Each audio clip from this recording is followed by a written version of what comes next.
Hi, நம்ம கொல்லிமலையில் இருக்கோம். கொல்லிமலையில் நாங்கள் ட்ரிப்புக்காக வரும்போது நாங்கள் எக்ஸ்பெக்ட் பண்ணாத ஒரு விஷயம் என்னன்னா, இங்கே மிளகு தோட்டம் அதிகமாக இருக்குது அப்படின்னு கேள்விப்பட்டோம். மிளகு தோட்டம் எங்கே இருக்குன்னு தேடி பார்த்த வரைக்கும் மிளகு தோட்டத்தை எங்களால் கண்டுபிடிக்க முடியல. அப்புறம் ஒருத்தர் கேட்டுக்கும் போது தான் தெரிஞ்சுது. எங்கள் மரத்தில் பார்க்குறீங்க பார்த்தீங்கன்னா, ஒரு மாதிரி கொடி மாதிரி ஒரு மாதிரி இருக்குது பாருங்க. இதுதான் மிளகு மரம்னு சொன்னாங்க. இது ஆக்சுவலி மிளகுங்கிறது வந்து தனியான ஒரு மரம் கிடையாது. நீங்கள் மிளகு மரத்துக்கு மேலே பார்த்தீங்கன்னா ஒரு மாதிரி ஊசி ஊசியாக இடம் இருக்குது பார்த்தீங்களா, அது வந்து மிளகு மரம் கிடையாது. மிளகு மரத்தில் தான் இந்த கொடியானது சுற்றி இருக்குது. சரி, இது எங்களுக்கு ஒரு ஆச்சரியமாக இருக்கும்போது பார்த்தா இங்கே ஏலக்காய் செடியும் இருக்குது. இப்போ நம்ம ஏலக்காய் செடியை உங்களுக்கு காட்டுறேன் வாங்க.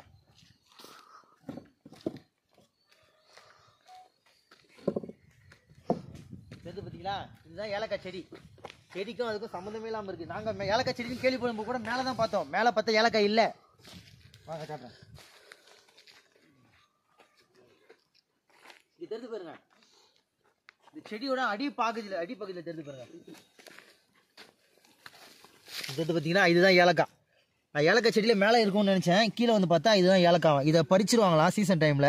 பறித்து இதை காய வச்சு இந்த உருண்டை உருண்டையாக இருக்கிறது சப்ப சப்பியாக ஏலக்காய் வடிவத்துக்கு வந்துருமா. இது காஞ்சதுக்கப்புறம் இதுக்குள்ளே இருக்கிற விதை தான் நம்மளுக்கு ஏலக்காய் வாசனை தருது. ஆக்சுவலி மோந்து பார்த்தா லைட்டாக வாசனை வருது. ஆனால் இது உடச்சி பார்த்தா தான் அந்த ஏலக்காய் விதை, நம்ம கருப்பு கருப்பாக ஏலக்காய் விதை இருக்கும் பார்த்தீங்களா, அது போய் பச்சை பச்சையாக இருக்குது. இது காஞ்சதுக்கப்புறம் தான் அந்த மாதிரி கலர் வரும். ஆனால் இதுவாது வாசனை தெரியுது. ஆனால் அந்த மிளகு இருக்குங்களே சுத்தமாக வாசனையே தெரியல. அதோட மரமும் வாசனை தெரியல. இங்கே வாங்க காட்டுறேன். இதுதான் மிளகு கொடி. ஆக்சுவலி இந்த கொடியானது இங்கே பார்த்தீங்கன்னா தெரியும் உங்களுக்கு. அந்த மரத்து கூட இது பின்னி பிணைஞ்ச ஒரு தனி செடி. இது கொடி தான். இது இந்த மரம் வந்து இங்கே அதிக அளவில் விளைய வைக்கப்படுது. இன்னும் நல்லா ஸ்ட்ராங்கான மரங்கிறதுனால இந்த கொடியை இந்த மரத்தில் ஜாயின் பண்ணி விட்டுருக்காங்க. இங்கே பாருங்கள், பச்சை கலரில் தெரியுது பார்த்தீங்களா, இதுதான் மிளகு. இந்த இலையிலேயே எந்த வாசனை வரல, இந்த மிளகோட இதுலேயும் எந்த வாசனமும் வரல. ஸ்மெல் பண்ணி பார்த்தா ஒரே ஒரு % கூட வாசனை வரல.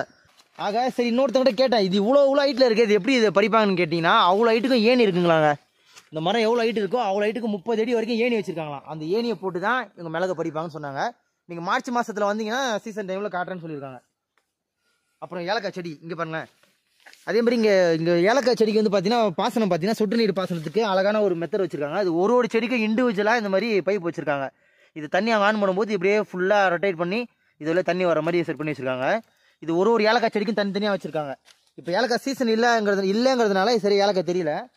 ஏலக்காய் சீசனில் வந்து பார்த்தீங்கன்னா நிறைய இருக்கும் அப்படின்னு சொன்னாங்க. இங்கே வாங்க,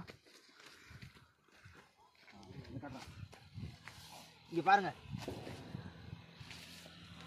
எவ்வளோ பெருசாக இருக்குது பார்த்தீங்களா. இது மாதிரி ஒன்று தனித்தனியாக அதுலேருந்து வருமா.